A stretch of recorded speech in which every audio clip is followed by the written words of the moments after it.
આપણે આમાં રવોને હવે આપણે પાણી નાખશું, પછી મિક્સ કરવાનું. હા, પછી મિક્સ કરી દેવાનું.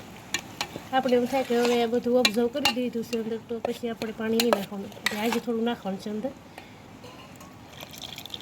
અને છે ને થોડું ઢીલું રાખવાનું છે. હવે આપણે આને સરખું કરીને હવે આને 10 મિનિટ માટે રેસ્ટ કરવા મૂકી દેવાનું છે આપણે. આ છે ટમેટા, આ છે લીલા મરચાં, અને આ છે કોથમરી. અને આપણે સાત્વિક બનાવવાની છે એટલે આપણે આમાં ડુંગળી અને લસણ નહીં નાખીએ. આ દાળ છે ને બફાવા આવી છે. હવે થોડી કાચી છે ખાલી. પછી આપણે આને ઉતારીને પછી આપણે ઢોકળી મૂકી દઈશું. તો આમાં છે ને મેં 1 વાટકો રવો લીધો હતો ને 1 વાટકો દહીં લીધું હતું ને આને 10 મિનિટ માટે રેસ્ટ કરવા મૂકી દીધું હતું, એટલે સારી રીતે ઓબ્ઝર્વ થઈ જાય. અને તમે જોઈ જો હવે આપણે આમાં બધા મસાલા નાખશું. ઇડલીના ઓલામાં બેટરમાં નાખશું એટલે તો બેટર થોડું ઢીલું થઈ જાય.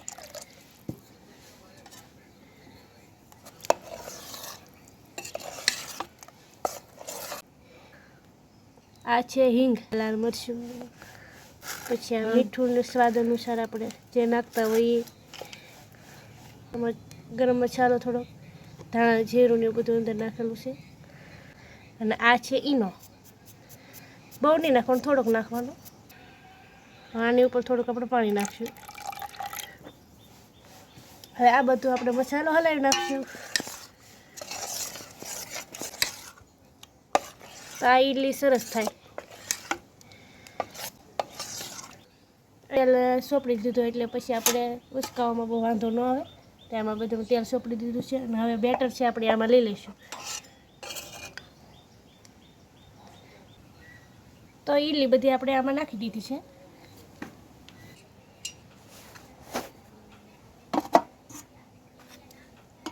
પહેલાં આપણે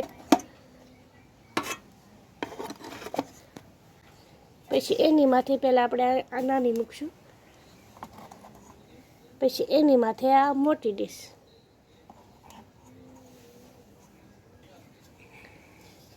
હવે આપણે આને ઢાંકી દઈશું. આ છે ઢોકળી. આપણે તે વઘાર કરી નાખી દાળનો, તો અત્યારે તેલ મૂક્યું છે. પછી હવે એમાં તમાલપત્ર નાખશું. પછી એમાં આપણે લવિંગ હોય લવિંગના દાણા નાખશું. અને પછી એની વાહે આપણે વઘાર કરો એટલે આપણે રાઈ નાખશું. આ લવિંગને આપણે ફૂટવા દઈશું. પછી આપણે નાખી દઈશું એમાં મીઠો લીમડો નાખી દઈશું.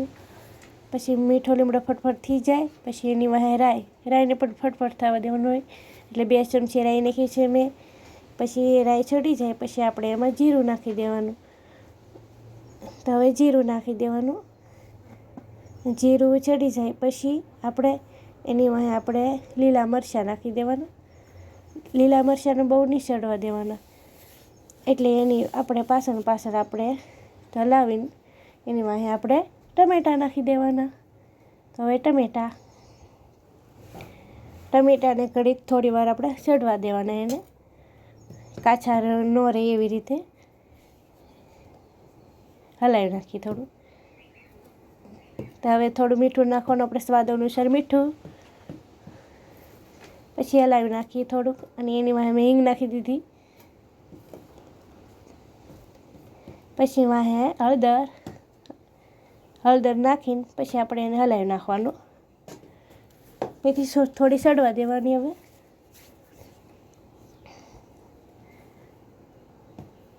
પછી હવે ગરમ મસાલો નાખી દેવાનો આપણે વાહે.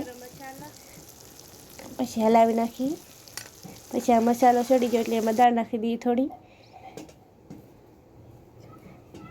હવે સરખી રીતે તમારે એને હલાવી નાખવાનું.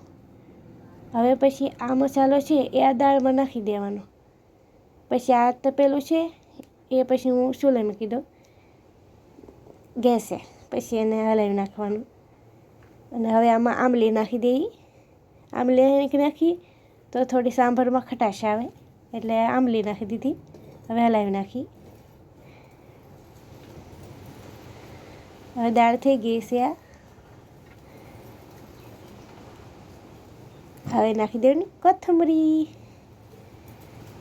કેવી દાળ થઈ એ કમેન્ટમાં કહી દેજો તો જરા.